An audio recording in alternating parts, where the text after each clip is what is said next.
ఆయన కళ్యాణం అనుకున్నాక ఆగిన దాఖలాలు చరిత్రలోనే లేవు. ఈ కళ్యాణం తప్పక జరుగుతుంది. ఆ జంటను రామయ్యే చూపిస్తాడు. నమ్మకం ఉంచి వేచి చూడండి.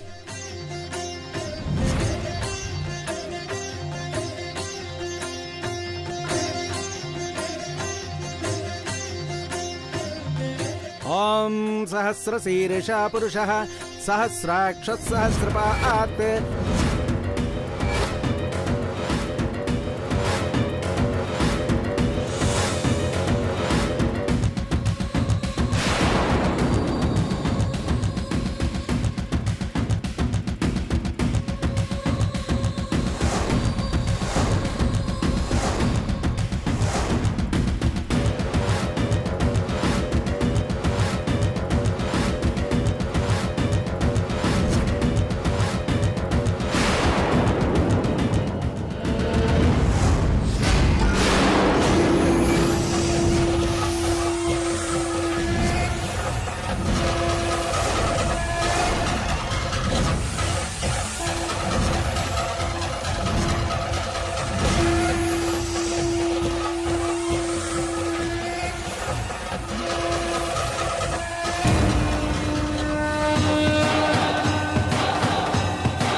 చెప్పానుగా, ఆయన నిర్ణయించిన జంట వచ్చేశారు. ఈ ఏడు కళ్యాణం జరిపించే జంట అభి సౌందర్య. అద్భుతమైన పేర్లు. పేర్లలోనే ఏదో తెలియని శక్తి ఉంది. అభి సౌందర్య జంట ఇక్కడికి రావాలి.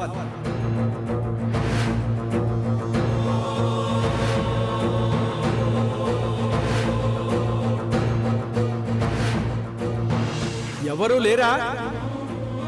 మరి ఈ పేర్లు ఎలా వచ్చాయి? ఎవరు రాశారు? ఎవరు లేరా? అదేంటి స్వామి, జంట లేకుండా పేర్లు ఎలా వచ్చాయి? ఎక్కడో ఏదో పొరపాటు జరిగినట్టుంది. రామయ్య దగ్గర పొరపాటు. ఆ తండ్రి వీరిని ఏదో ధర్మకార్యం చేయించడానికే ఎంచుకున్నాడు. ఆయనే ఆ సమయానికి ఆ జంటని ఇక్కడికి రప్పిస్తాడు. రామయ్య మీద భారం వేసి మనం ఈ క్రతువు ప్రారంభిద్దాం. అంతేనంటారా? ఈ సంవత్సరం స్వామివారి కళ్యాణం జరిపించేది, వధూవరులుగా మారి కళ్యాణం ఆడేది వీళ్లే.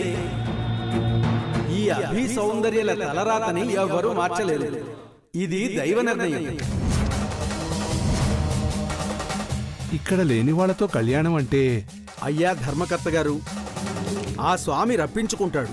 అనుమానాలు వదిలేసి జరగవలసింది చూద్దాం. మీ మాటను కాదని మేమేమీ చేయలేం. మీ మాట అంటే ఆ స్వామి నిర్ణయంలా భావిస్తాం. ఈ ఏడాది కళ్యాణం జరుపుకుంటున్నట్టు బోర్డుపై వాళ్ళ పేర్లు రాయిస్తాను. అలాగే.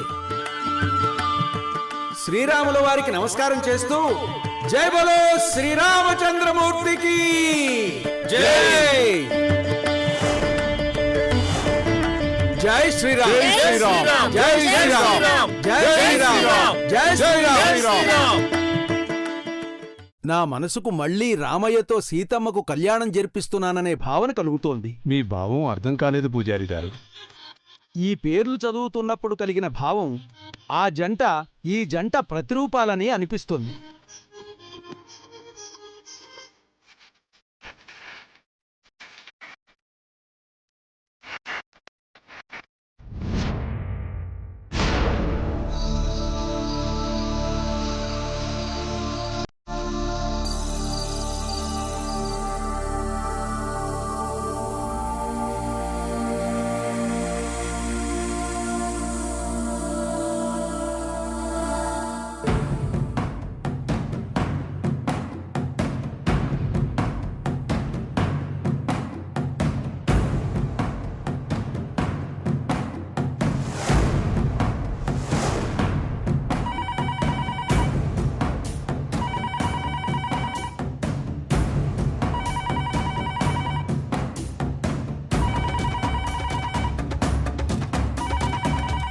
క్రేష్,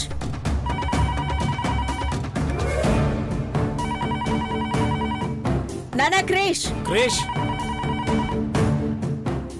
క్రిష్!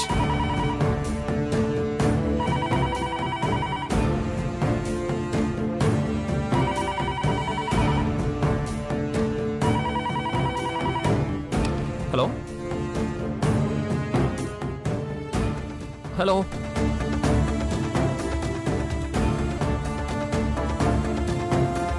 ఆంటీకి వేకప్ కాల్ చేద్దామనుకుంటే పికప్ చేసేవాళ్లే కరువైపోయారా ఇంట్లో.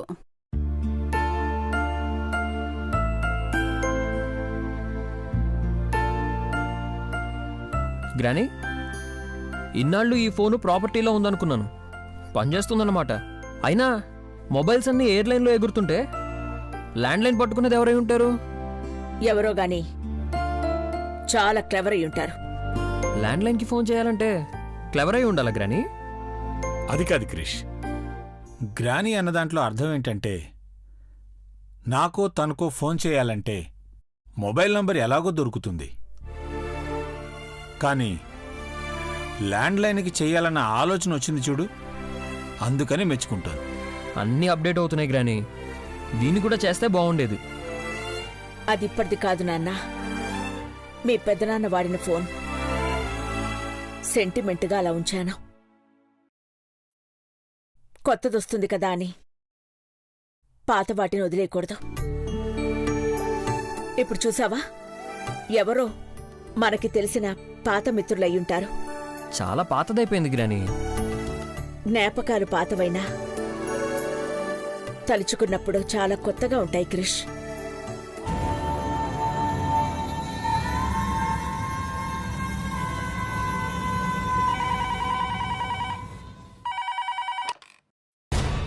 హలో, నేను ఘట్టమనే అఖిలాండేశ్వరిని మాట్లాడుతున్నాను. మీరెవరు? ఆంటీ, నీలాంబరి.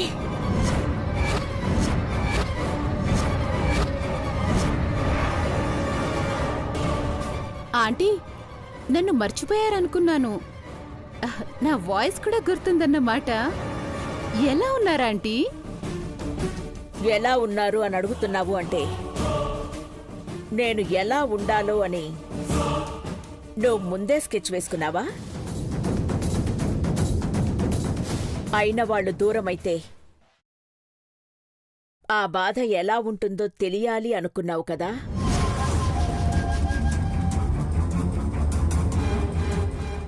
దేని గురించి మాట్లాడుతున్నారా ఆంటీ? గుర్తు రావట్లేదా, లేక గుర్తు చేయమంటావా? నేనేదో సరదాగా అంకుల్ మీరు దూరంగా ఉంటున్నారు కదా అనే విషయంలో అలా అన్నానే తప్ప మీరనుకున్నట్టుగా ఇంకొకటి కాదాంటీ. ఎలా ఉన్నారో తెలుసుకుందామని ఫోన్ చేస్తే నాపై ఇంత పెద్ద నింద మోపుతారనుకోలేదా ఆంటీ? నీలాంబరి, నీ నీడ కూడా ఈ ఇంటి గురించి, ఈ ఇంట్లో మనుషుల గురించి ఏం కోరుకుంటుందో చెప్పగలను. లేదాంటీ, అన్ని రోజులు ఒకేలా ఉండవు. మీరు పొరపాటు పడుతున్నారు. ఆ ఇంటి కోడలుగానే కాకుండా మిగిలిపోయాను. ఇంకా నేనేం చేయగలను ఆంటీ? నా జీవితానికి ఏదో నలుగురితో మంచిది అని అనిపించుకోవాలనుకుంటున్నాను. ఇకపై ఎవరితోనూ శత్రుత్వం పెంచుకోవాలని అనుకోవడం లేదాంటీ. నువ్వనుకోవట్లేదు అంటేనే ఏదో అనుకుంటున్నావని అర్థం. నా ఇంట్లో కొత్త సమస్య పుట్టింది. పాత ఫోన్ మోగింది. ఇది చాలదా ఏం జరుగుతుందో తెలుసుకోవడానికి? సమస్య పుట్టినప్పటి నుంచి ఎవరా అని సతమతమవుతూ ఉన్నాను, వెతుకుతూ ఉన్నాను.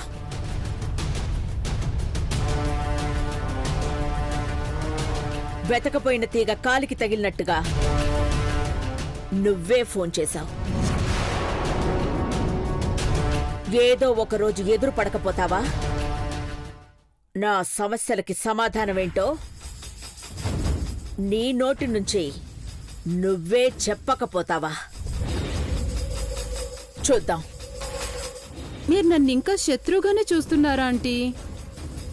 కానీ మిత్రురాలిగా మీ ముందుకు రావాలనుకుంటున్నానా ఆంటీ? రా, కలుద్దాం. కానీ ఆలోపు నువ్వు చేసిన తప్పులేవైనా ఉంటే సరిదిద్దుకునిరా.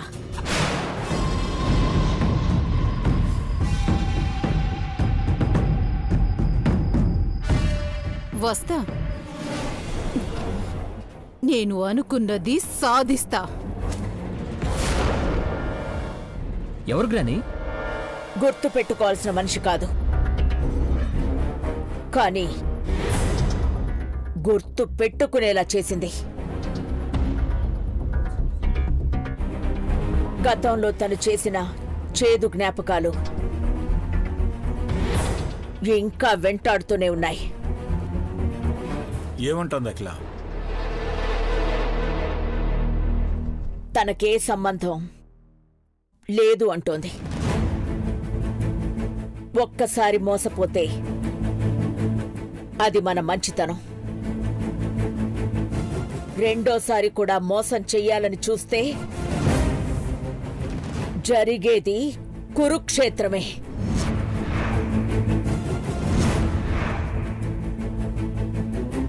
రానివ్వండి. వస్తుందట, కలుస్తుందట,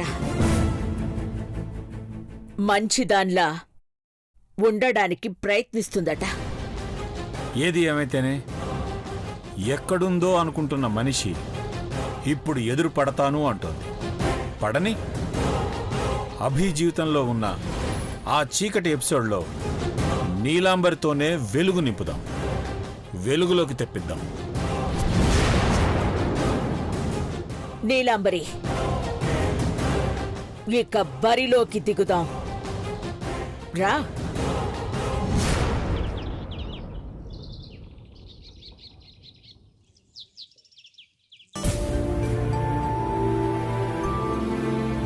అమ్మా ఐశ్వర్య, చిన్నబాబు ఉన్నాడా? లేడంకల్, ఆఫీస్లేదో అర్జెంటు పనుందని వెళ్ళాడు. విజయన్న, కాఫీ ఇవ్వు, నేనిస్తాను. అయ్యో, నీకెందుకమ్మా శ్రమ, నేనిస్తానుగా. పర్లేదన్నా. మహితో ఏమైనా పనుందా అంకుల్? ఏం లేదమ్మా, ఆ ఆశ్రమానికి అక్కడున్న పిల్లలకి అయ్యే ఖర్చులన్నీ శాశ్వతంగా మనమే మన కంపెనీ నుంచి డొనేట్ చేద్దాం అనుకుంటున్నాం. ఆ పిల్లలు ఇక సాయం కోసం ఎవరి గురించి ఎదురు చూడకుండా ఉండాలన్నదే అఖిల తాపత్రయం. అమ్మా, కాఫీ.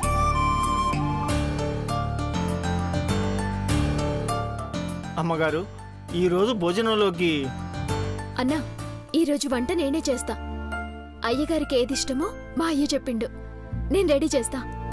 లేదమ్మా, ఈరోజు అభితో కలిసి భోజనం చేయాలి అనుకుంటున్నాం. అదే అనాథ శరణాలయానికి వెళ్ళాలనుకుంటున్నాం.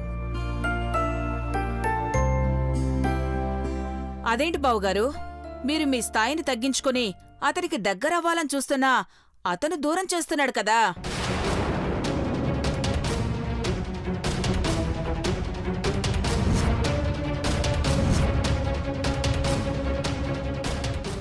వద్దయ్య గారు, మీరెక్కడికి వెళ్ళకండి. వెళ్తే అభి ఇంకా దూరం అవుతాడు. ఏంటమ్మా నువ్వనేది? మనం ఏదీ చేయకుండా ఉంటే ఎలా? ఎందుకు వెళ్ళకూడదంటున్నావు? నేను అభిని కలిసానయ్య గారు.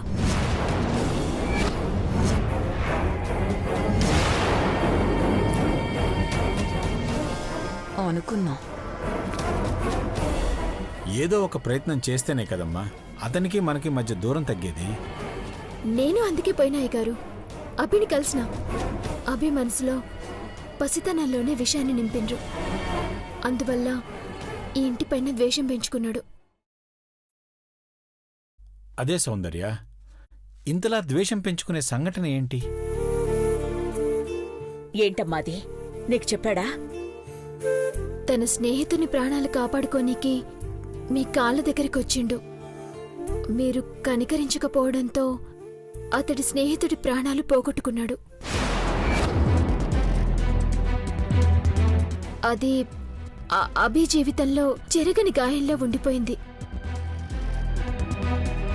అభి చెప్పిన దాని ప్రకారం ఆలోచిస్తే దానికి కారణం మీరే ఉండకపోవచ్చు. కానీ ఈ ఇంటికి మీకోసం వచ్చిండు. అందుకే అతనికి కలిగిన బాధ మీ వల్లే అని మాత్రం అనుకుంటున్నాడు.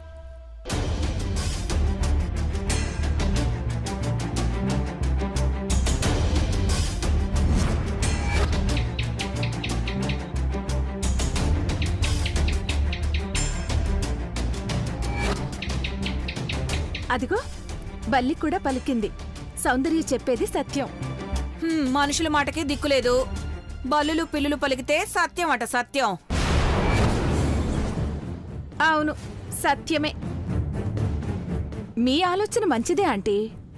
కానీ దాన్ని ఆచరించమన్నప్పుడు మీతో కూడా ఉన్నవారు కల్పించుకున్నప్పుడే ప్రమాదం వస్తుంది. అంటే ఏంటి ఐశ్వర్య, నేనే ఇలా చేస్తున్నానా? గుమ్మడికాయల దొంగ ఎవరంటే భుజాలు తడుకున్నట్టు నువ్వెందుకు కంగారు పడుతున్నావు? నీ పేరు పెట్టేమనలేదు కదా.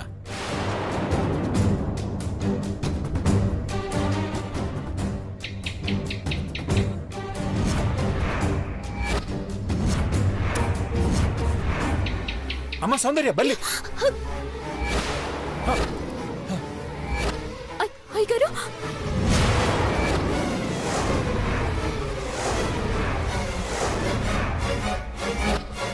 అయ్యయ్యో, ఎంత పని చేశారు బావగారు. ప్రమాదం కొని తెచ్చుకున్నారు కదా. బల్లి నెత్తిన పట్టమంటే ఆయుక్షీణం.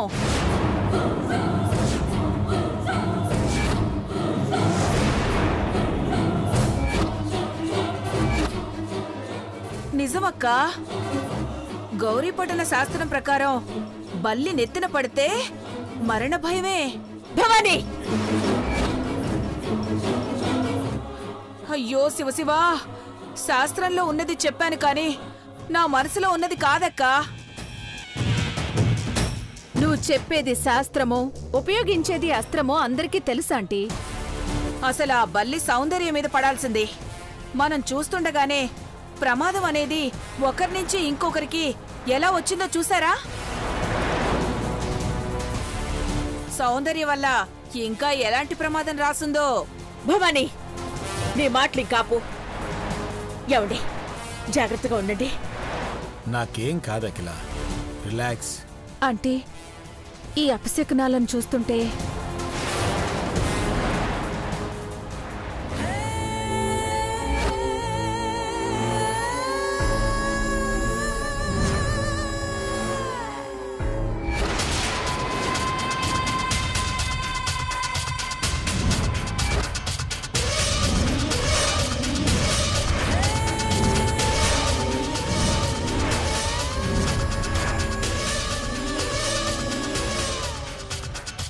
ఏ విజయ్, ఏం చేస్తున్నారా మీరంతా?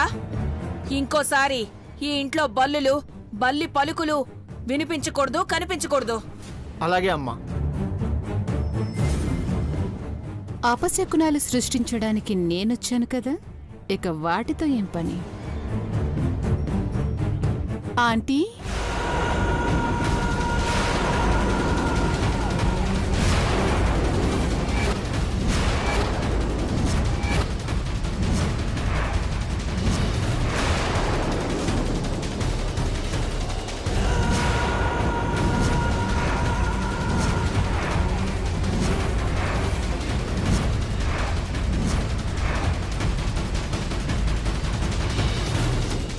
అదిగో 60 కేజీల అపశకునం వచ్చేసింది. లెగ్గు మహిమ.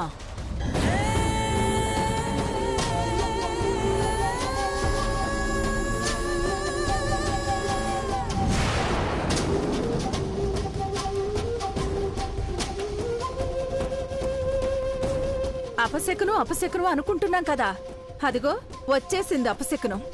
ఇంకా ఎన్ని అనర్థాలు రానున్నాయో ఏమో. ఐశ్వర్య, బాగున్నావా? ఆంటీ, బాగున్నారా?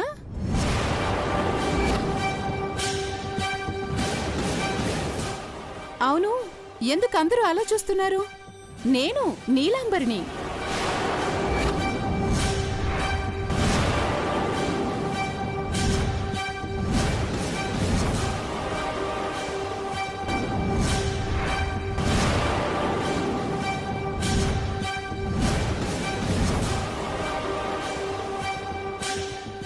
అదేదో బాంబుని చూసినట్టు చూస్తున్నారు. నువ్వు ఆ బాంబు కంటే డేంజర్ కదా.